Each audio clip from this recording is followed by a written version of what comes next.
policies, unauthorized spending, unsupported payments, unlawful contracting, undisclosed conflict of interest, and more.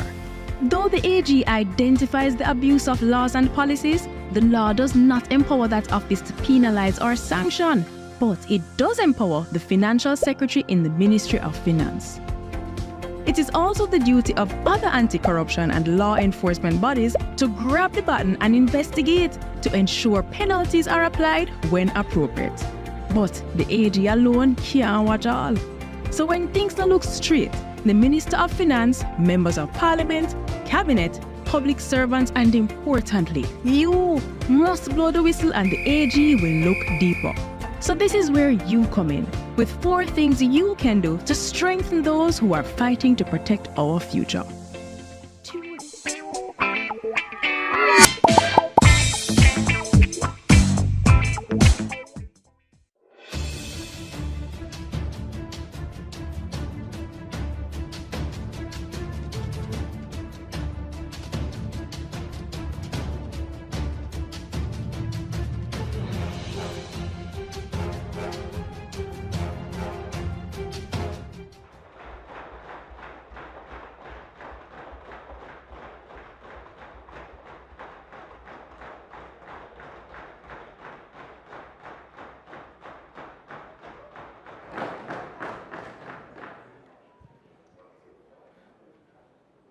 I, Matthew Peter Samuda, do swear that I will be faithful and bear true allegiance to Jamaica, that I will uphold and defend the Constitution and laws of Jamaica, and that I will conscientiously and impartially discharge my responsibilities to the people of Jamaica.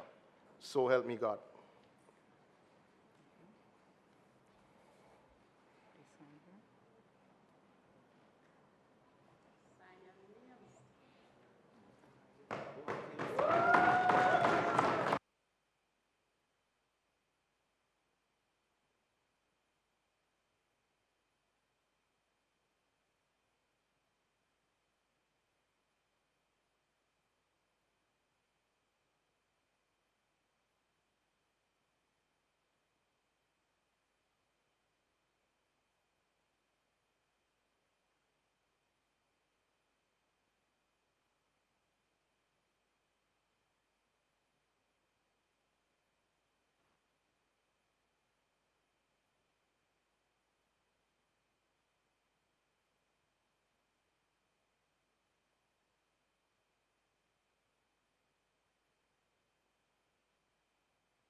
Call of the roll.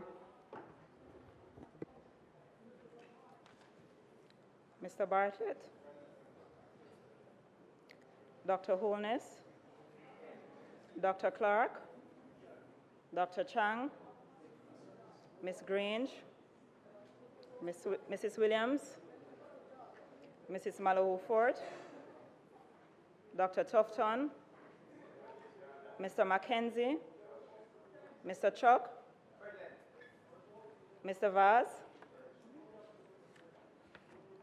Mr. Charles, Mr. Green, Mr. Morgan, here. Mr. Hutchinson, Mr. Terrelong,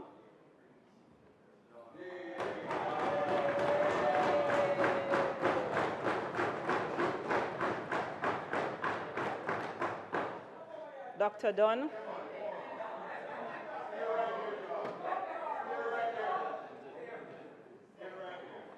Mrs. Cuthbert Flynn,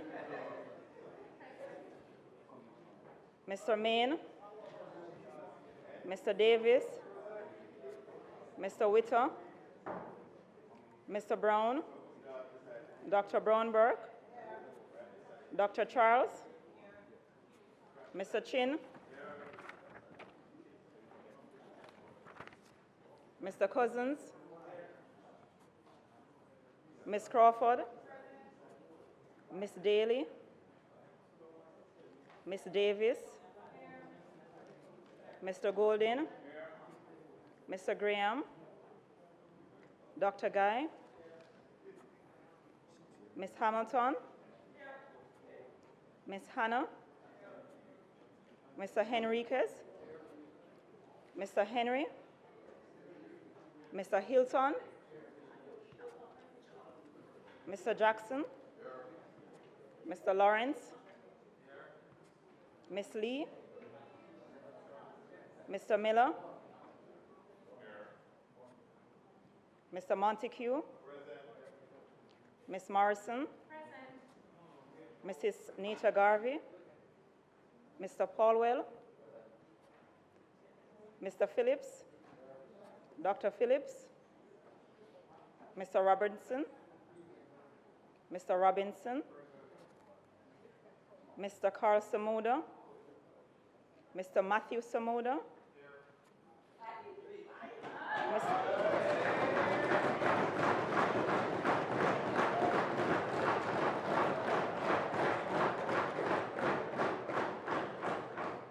Mr. Shaw, Mr. Sibley's, Mr. Soley, Mrs. Vass, Mr. Warmington, Dr. Wheatley, Mr. Williams, Mr. Wilson, and Mr. Wright.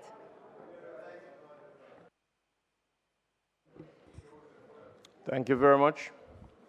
Before we move to the next agenda item, may I at this time now say to those in the gallery that we welcome your presence here today, those who are on PBCJ, those who are watching by way of other social media platform, we welcome you this day.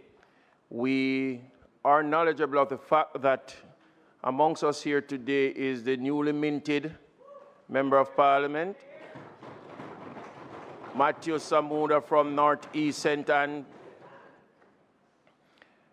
With him, to support him, is his mother, his father, and an uncle.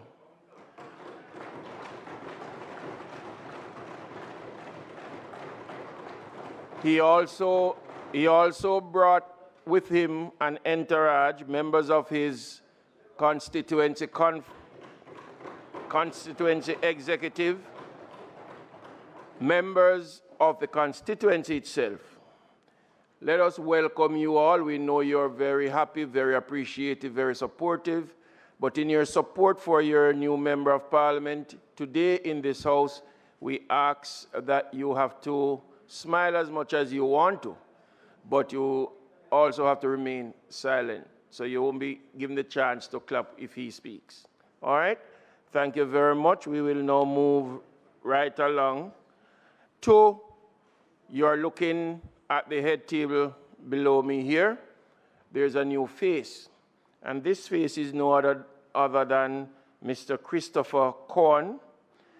6 years of practice under his belt as a lawyer.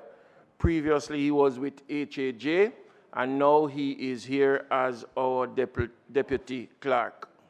Let us make welcome Mr. Corn.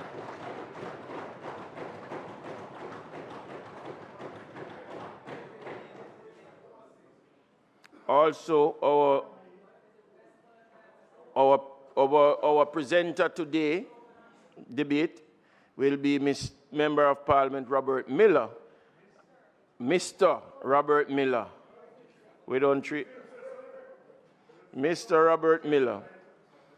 And in the gallery today, to show support, is his wife, Mrs. Christiane Miller.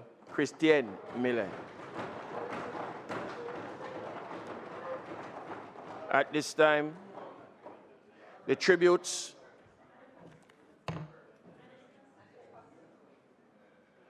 This from the desk of the Most Honorable Juliet Holness, Member of Parliament, Speaker of the House of Representatives, on the passing of Lady Golding. Members, as we begin today, I would like to take the opportunity to express deepest condolences to the Leader of the Opposition, Mr. Mark Golding, on the passing of his mother, Lady Patricia Golding. Lady Golding led a life of dedicated service to community. Through her work with her husband, the late Sir John Golding, at the Mona Rehabilitation Center and with the Girl Guides, she had a positive impact on the lives of many. Lady Golding has left a lasting legacy of which her family should be proud. Let us keep Mr. Golding and his family in our prayers as they navigate this difficult period. House Leader. Thank you, Mr. Speaker. Mr. Speaker, I do have a few comments to make, but in keeping with the fact that the tribute has started, I would like to join you in extending the heartfelt condolences of this side of the House in particular to the Leader of the Opposition, Mr. Mark Golding, on the passing of his beloved mother, Lady Patricia Golding. And I am going to indulge a personal moment here because I know that the Leader of the Opposition knows how close a relationship I shared with her in her powerful years at the university, and particularly in Mona Commons. And the family that she led with her late husband, Sir John Golding, was just such an example to all the families in the Mona Commons community. The College Commons, and I want to change very quickly Mona Commons lest it be confused. College Commons at the University of the West Indies. And I recall very well as the Member of Parliament then for Eastern St. Andrew, the deep relationship that I shared with the family, and particularly two families in that group, the Mansingh family and of course the Golding family. And every Christmas we could look forward to the wonderful Christmas soirees that both had. In fact, they interchange. This year it was Lakshmi and Ajit Mansingh, and the next year it was Sir John and Lady Golding. But beyond that, it was an opportunity for us to see how generosity of spirit and how the strength of a woman prevailed to enable the accomplishments of a man, Sir John Golding, and of course, today we have Mark Golding. What we saw, and certainly what I experienced, was a lady of great passion, a woman of deep resolve, and someone who had a generosity of spirit that knew no bounds. Her sense of philanthropy was equally so. And she shared with her husband in building out the most enduring institution for the protection of the disabled in Jamaica, the Mona Rehabilitation Center. And so many hundreds of persons who otherwise might have lost their limbs were able to have restoration and to come back to as normal an existence as was possible as a result of Sir John and Lady Golding's work. Both now have expired and have gone to better places. And they have left behind, however, a legacy, a strong and powerful legacy, not only in terms of the institutions that are there. The Mona Rehab Center stands out, the Cheshire Village stands out, but certainly she has produced one who now has aspirations to offer service at the highest level in our land. And we want to say that her compassion and unswearing and indeed unwavering commitment to service will no doubt redound to Mark's own efforts in the years to come. May Lady Golding's great life. Not only be an example to be followed, but may the spirit that has inspired her takes her to that place of rest in the arms and the bosom of Abraham. And I know that Mark understands that reference. May her soul rest in peace and light perpetual shine on her. Member from Kingston Eastern and Port Royal, Member of Parliament, Mr. Philip Paulwell. Thank you very much, Mr. Speaker. I join with the Leader of Government Business and on behalf of this side of the Parliament to express our sympathies to the Leader of the Opposition and indeed the rest of the family who are not present as we acknowledge this significant passing.